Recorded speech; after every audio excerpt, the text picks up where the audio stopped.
Our next guest is 97.3 ESPN Phillies Insider Frank Klose, and it's the mailbag because on Tuesday it was our nation's birthday, so we moved the mailbag down one day. Frank, how are you, pal? I hope you had a happy 4th. I did. How about you, gentlemen? Not bad, thank you. We saw some fireworks. We talked about that. Nick devoured a bunch of barbecue, and Josh made sure to work in his gym visit early because the gym closed at 1.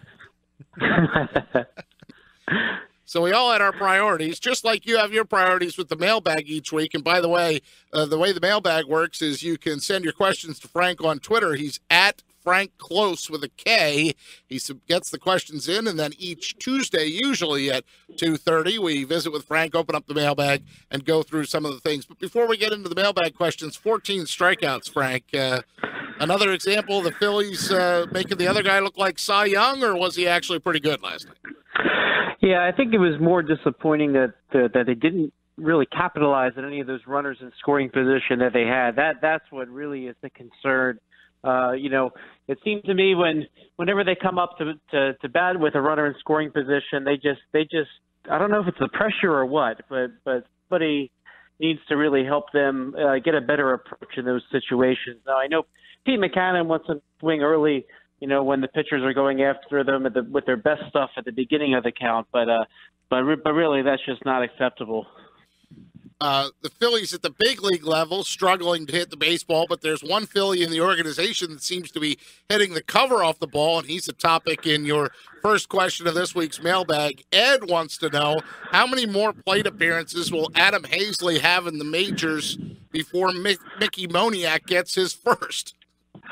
Right. So, when we talked about the drafting of Adam Haseley out of the University of Virginia, we mentioned that it could be a quick riser through the Phillies system, the reason being that he already had under his belt 3 college years of baseball, which is it's actually akin to some of the lower levels of the minor leagues that he's kind of getting out of the way already. It's not totally the same, but he had an opportunity to develop a little bit more than Mickey Moniak. So really, while Moniak was drafted the year before, right now, Haseley is about 2 years ahead in terms of amount of time he's played baseball. So Haseley got assigned to Williamsport after just a few games at the Gulf Coast League, and I would not be totally shocked if at some point this season Adam Haseley joins Moniak at low Class A, and maybe even next year leapfrogs over Moniak, and maybe even finds his way into Clearwater while Moniak stays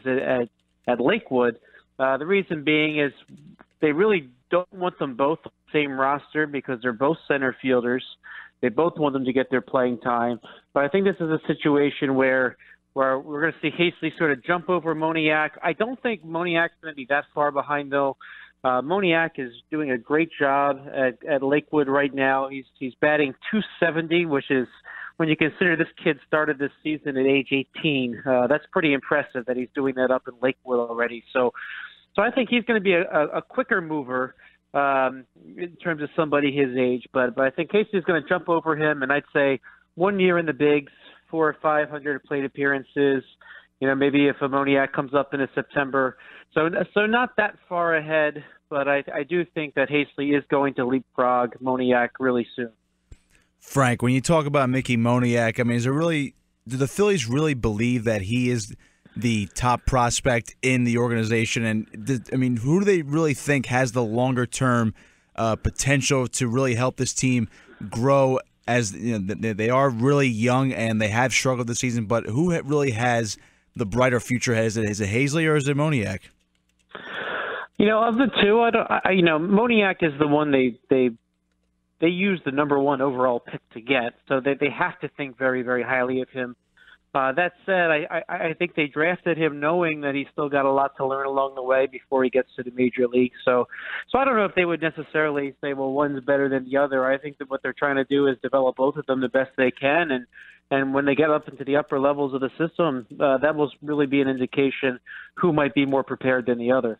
Frank Klose with us. The Phillies mailbag is open, and Frank, Matt wants to know, obviously they are mostly sellers, but what is the likelihood that the Phillies could move prospects at the deadline? Yeah, this is something that Phillies fans have been buzzing about a lot the last few days, and a lot of it was because Ryan Lawrence, the Philly Voice, put together a piece where he suggested that the Phillies perhaps use some of their prospects and acquire one Andrew McCutchen, who, by the way, totally destroyed them so far this series against Pittsburgh.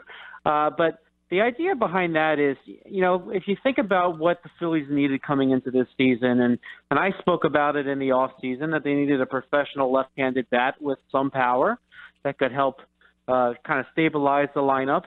And who did they sign? They signed Michael Sanders, and guess what? Michael Saunders, where's he at right now? He did not work out. So what you're going to have to see here is the Phillies need to find somebody probably. And this ties into what you just asked about the strikeout. Who's going to be the veteran bat that sort of gets this lineup functioning in the appropriate manner? Well, maybe somebody like Andrew McCutchen is that guy. And I think in a way for that to happen, things really do have to fall the right way for the Phillies. I don't think they're out there really trying to get a veteran bat, but I think there is a chance that if there is an opportunity to pick up somebody like McCutchen, they'll at least entertain that. And even if it does mean they trade some prospects. Now, if all goes well, and I'm sure the next question we'll talk about some of this, they'll add some more prospects to their trove, and it really is a pretty deep prospect pool right now. They might be able to spare a few.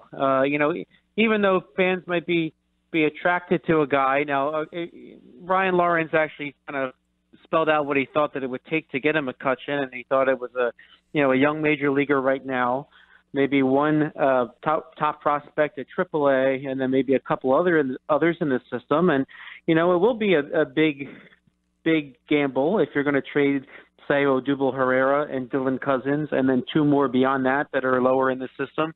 But I think the Phillies are really open-minded right now. I think they'll strike when they see an opportunity, if it presents itself to them, whether it's McCutchen or somebody else. Now, Matt Klentak did speak about perhaps, as people love to talk about, signing Manny Machado as a free agent or Bryce Harper as a free agent. Matt Klentak has spoken about, well, maybe it'll be a trade. And I think he's willing to strike whenever the opportunity presents itself. And money is not an issue right now. It'll just be a matter of what can they do with the talent in the system, where do they have some depth in their system, and what opportunities actually are out there.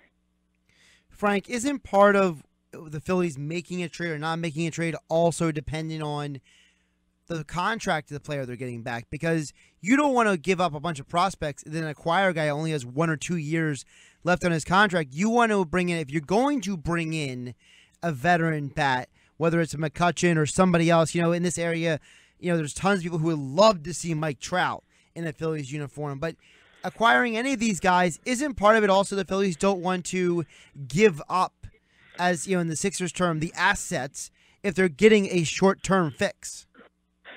Right. That's an important thing to consider here. Now Lawrence, when he was speaking about McCutchen, McCutchen is a free agent after next year.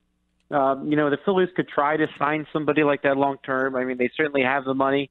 And if it doesn't work out, they could also trade somebody like McCutchen next season if it makes sense to do so. So yeah, you're right. I don't think they want to give up too big a haul for somebody to just depart as a free agent, but there are some players out there that they might feel confident that they can sign because, let's face it, the Phillies have a lot of room to spend. But I'm sure the moment, if the Angels ever wish to give up Mike Trout, I'm sure the Phillies would be all over that. But a lot of it is just what opportunities are out there, and it's really hard to say. I mean, it's great to think you want to add a player on another team, but making that happen is so difficult. It has to be the right circumstances, and if they present themselves, maybe they get lucky. I mean, the Phillies were able to take on the Roy Halladay.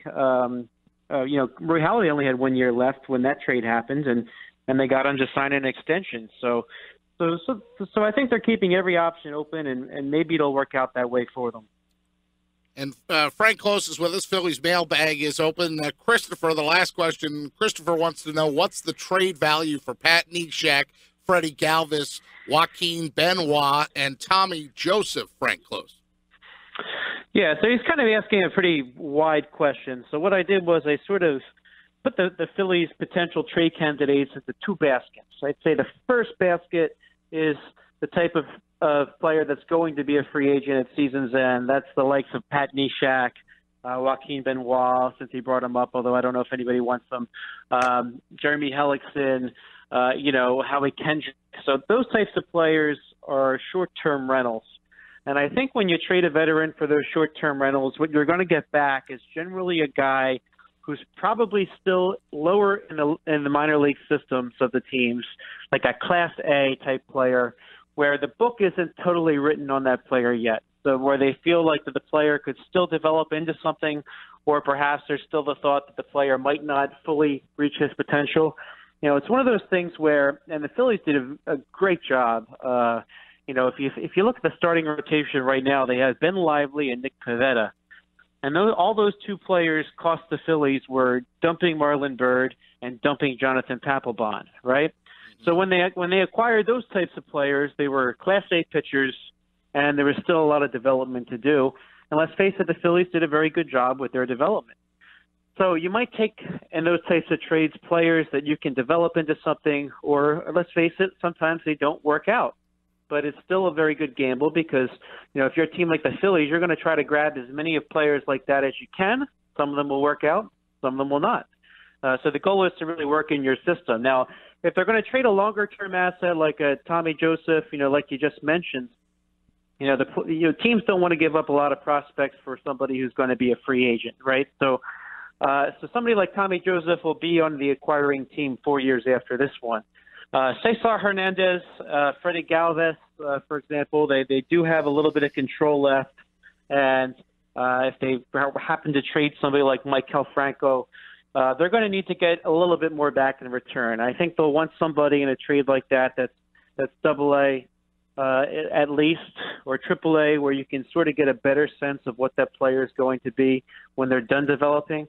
And those are the types of trades you'd probably take, that one centerpiece type piece, and maybe another supplementary piece or two, like the ones I just mentioned. So really, I think the Phillies are going to be open for business. They'll be all ears. I don't think they're going to rule out anything as they get into this trade deadline. But I will say, a lot of those trades with those longer term assets tend to be the types of trades that happen in the off season, because now the Royals, who kind of climbed their way back into contention, they were often talked about as trading Eric Hosmer. Well, they might just ride Eric Hosmer to the end now, but next year they're going to need a first baseman. So maybe that's an opportunity to trade Tommy Joseph, or someone like the Oakland Athletics.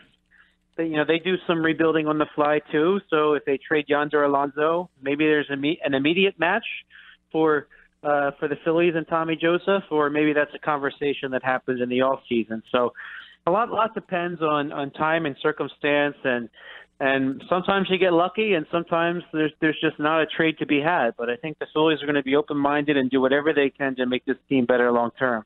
He is Frank Klose, joins us each week on Tuesdays normally for the Phillies Mailbag. You can check him out on Twitter at Frank Klose with a K.